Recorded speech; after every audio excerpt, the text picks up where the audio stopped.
The Ender Dragon is not fun to fight.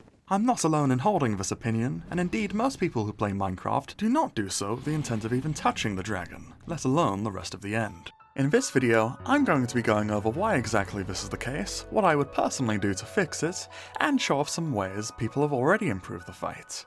My name is Neko. If you like what you see here, be sure to subscribe for more like this in the future. So, what is so unenjoyable about this fight anyways? Oh, there's more I'd like to cover in future videos, such as finding the stronghold and the lackluster incentive for even slaying the dragon, but for now, I'm going to focus squarely on what's wrong with the fight itself, of which I think there are 5 key problems. Number 1, the arena. The arena is barren, with only endermen clogging up the view, so you can't comfortably search for the dragon at normal eye level unless you engage in a distracting scuffle with the local populace. Alright, no worries. It's not an extra challenge, it's just a prodding annoyance. The only good thing their presence here adds, I think, is the fact that they also get heinously mad at the dragon for it ramming into them. I love watching them fly like bowling pins, it's really funny. If this was an actual element of the fight, them getting angry and hurting the dragon during its perch, I think it could be marvellously interesting. Your presence spurring the endermen to join in on the battle, disabling their eye contact anger mechanics whilst in the fight, but still aggressing should you attack them amidst the chaos. I think that would be pretty cool. The endermen presently being uninteresting are only one half of why the arena is lame. Number 2, building around it is also uninteresting.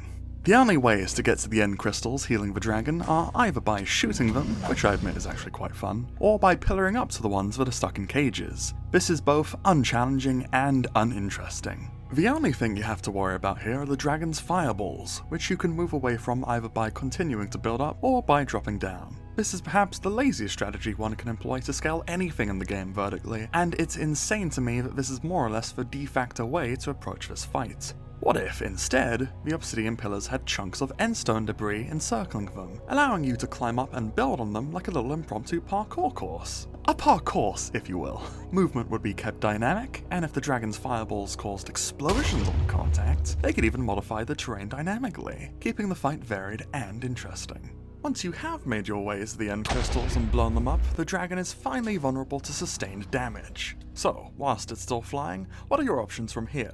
You good, dude? Number 1, shoot it with a bow. Number 2, yeah, that's right, nothing.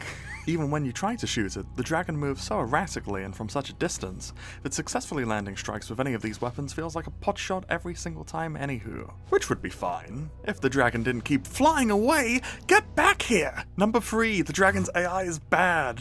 Every so often it will shoot a fireball that may or may not explode midair because its body keeps coming in contact with them, but that's really not enough to keep things even marginally interesting when all you have to do is power walk away from the area the fireball's approaching on this very flat, very boring terrain. Oh, and I'm aggressive. Once the dragon has perched where it sits in the middle of the arena to catch its bearings, it becomes immune to projectiles and can only be hurt up close. Oh my god! Jesus. Holy Here you can finally get some well-needed melee hits in. It's pretty mindless though, and for how the dragon just kinda stares into space as you slap it, feels a little doofy. Oh my god, stop! Then once it's gone again, and especially if you don't have any arrows left, you just gotta wait it out until it perches again. This is a ridiculously tedious and long-winded process, given the dragon's humongous 200 hit point health bar, thus obliterating any sense of pace or urgency the fight may have had. Number 4, the dragon has too much health.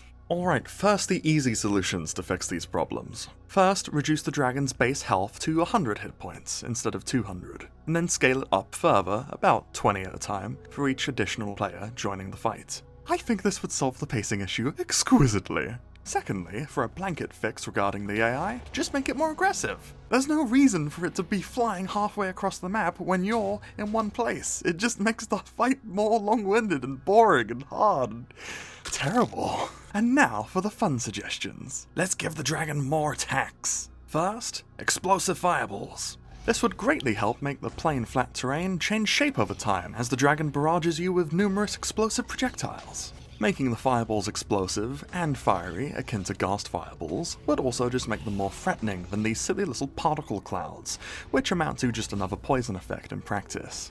In the mod True ending, the dragon also shoots numerous fireballs in succession, which really keeps you on your toes. They also don't collide with its body, because that's stupid. Second attack, give the dragon a flamethrower. It is a dragon, it should breathe fire. Just imagine a curtain of purple flames befalling the arena, giving you yet another thing to worry about as you're traversing around the place. Maybe this fire could even be a special kind that takes multiple hits to put out. Ooh. I imagine the dragon would do this while flying, but this could also work while the dragon's perched too. Stay away from its head unless you want to get incinerated. Attack number 3. This isn't my idea, but it rules, so I'm including it here anyways. True Ending gives the Ender Dragon the ability to slam into the ground, creating shockwaves that ripple from where it's smashed. Not only can it do this into the bedrock nest, it can even do it into the obsidian pillars too. It's pretty straightforward, but making you consider your timing in jumping over the shockwaves is really fun and spices things up a lot. The 4th and final attack I'll suggest, a Meteor Shower.